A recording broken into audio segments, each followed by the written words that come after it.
Assalamualaikum warahmatullahi wabarakatuh. Alhamdulillahirrabbilalamin. Jalla jalala ba'du. Perkenalkan, nama saya Salahuddin dari jurusan Asuransi Syariah semester 4C dengan nomor NIM 1914374. Saya di sini akan membuat video tentang untuk memenuhi tugas ujian akhir semester dengan mata kuliah praktik underwriting. Pertama yang saya di sini akan dibahas, yang pertama itu ada 3 soal. Yang pertama soalnya adalah jelaskan pengertian jenis-jenis resiko, dan yang kedua yaitu ada apa saja prosedur yang dilakukan oleh field underwriting, dan yang ketiga yaitu ada bagaimana sih cara proses underwriting dilakukan. Langsung saja ke bagian yang pertama, yaitu jelaskan pengertian jenis-jenis resiko. Yang pertama itu ada jenis-jenis resiko umum. Secara umum, jenis resiko dapat dibedakan dalam 4 kelompok. Nih, berikut adalah beberapa jenis risiko tersebut. Yang pertama itu ada risiko murni, yang dimana risiko murni adalah setiap risiko yang bila terjadi akan mengakibatkan kerugian dan bila tidak terjadi tidak mengakibatkan keuntungan, seperti itu. Ada dua hal yang dapat melibatkan risiko ini, yaitu rugi atau break even ya. Terus yang selanjutnya itu ada contoh risiko murni. Yang pertama itu ada kecelakaan lalu lintas dan kebakaran, pencurian dan lain sebagainya. Mungkin banyak contoh yang diberikan.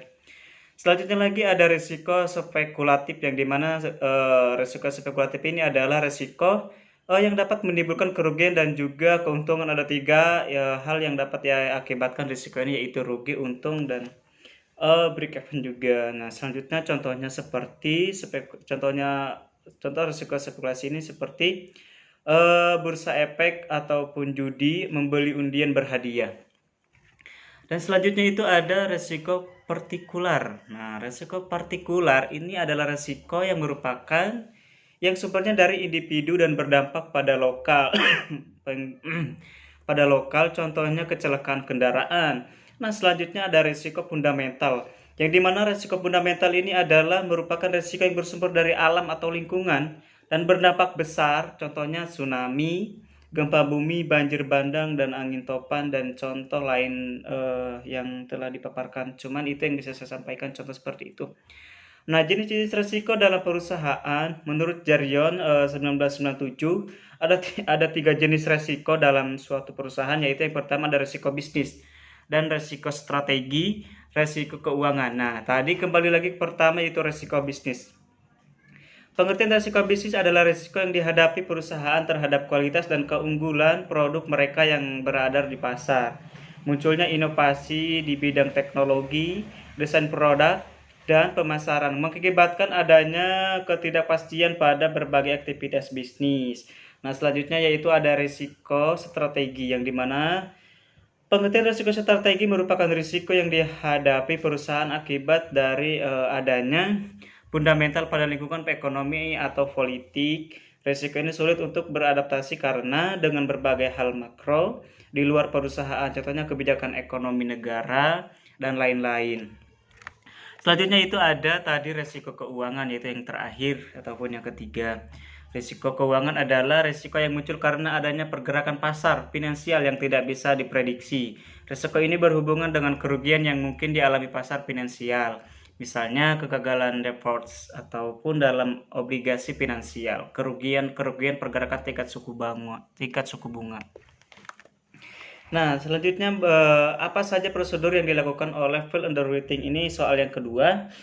Field underwriting merupakan proses awal dari aktivitas underwriting yang dilakukan oleh petugas lapangan dengan melakukan observasi dan mengumpulkan informasi yang berkaitan dengan calon tertanggung atau pemegang polis. Nah, pengamatan ini dilakukan oleh seorang agen sebagai seleksi awal dan terbatas aspek non-medis ataupun dari hasil penga. Dan yang selanjutnya itu matan tersebut diharapkan perusahaan akan mampu memprediksi kelas risiko yang akan diterima dan terhindar dari moral haram.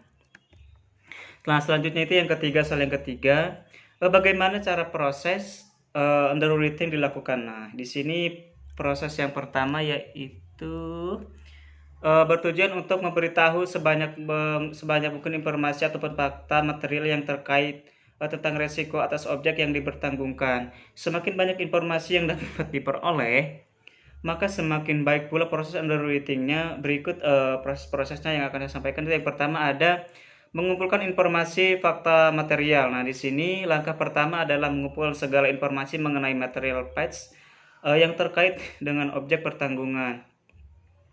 Pengumpulan informasi bisa dilakukan melalui beberapa cara nih. Yang pertama adalah mengisi formulir permohonan penutupan asuransi ataupun disingkat sebagai SPPA. Nah, selanjutnya ada tahap wawancara. Terus yang ketiga ada rangkaian tes seperti tes medis, tes kelayakan kendaraan atau bangunan, dan sebagainya. Nah, yang tadi itu ada survei langsung. Pada proses underwriting sangat dibutuhkan informasi yang valid, akurat mengenai objek dipertanggungkan. Jadi, yang harus kita lakukan adalah memberikan semua informasi fakta material yang sesungguhnya. Dan selanjutnya ada ingat segala informasi harus benar dan disampaikan secara jelas dan lengkap kepada audiens ataupun baik informasi oleh perusahaan asuransi maupun asuransi yang tidak diminta itu harus jelas kita untuk mengasih kepada audiens. Selanjutnya yaitu yang kedua melakukan analisis ataupun dan penelitian. Nah, ini jika semua informasi yang dibutuhkan sudah cukup terpenuhi, maka tahapan selanjutnya adalah melakukan penilaian terhadap berbagai risiko yang akan dihadapi. Contohnya seperti jenis resikonya, jenis frekuensi terjadinya, dan seberapa besar dampak kerusakannya jika risiko tersebut terjadi. Nah, selanjutnya yaitu ada yang ketiga, yang ketiga yaitu membuat keputusan akseptasi. Yang pertama itu keputusan dibuat berdasarkan hasil proses analisis dan penilaian. Keputusan yang dihasilkan adalah sebagai berikut, yaitu yang pertama menolak atau menerima permintaan penutupan asuransi atau menerima dengan menambahkan nilai premi ataupun premi standar. Atau yang terakhir yang ketiga yaitu menerima dengan berbagai ketentuan tambahan yang harus dipenuhi oleh calon tertentu. Mungkin hanya itu yang bisa saya sampaikan dari video ini telah menjawab 3 soal yang telah diberikan. Semoga bermanfaat. Terima kasih. Wassalamualaikum warahmatullahi wabarakatuh.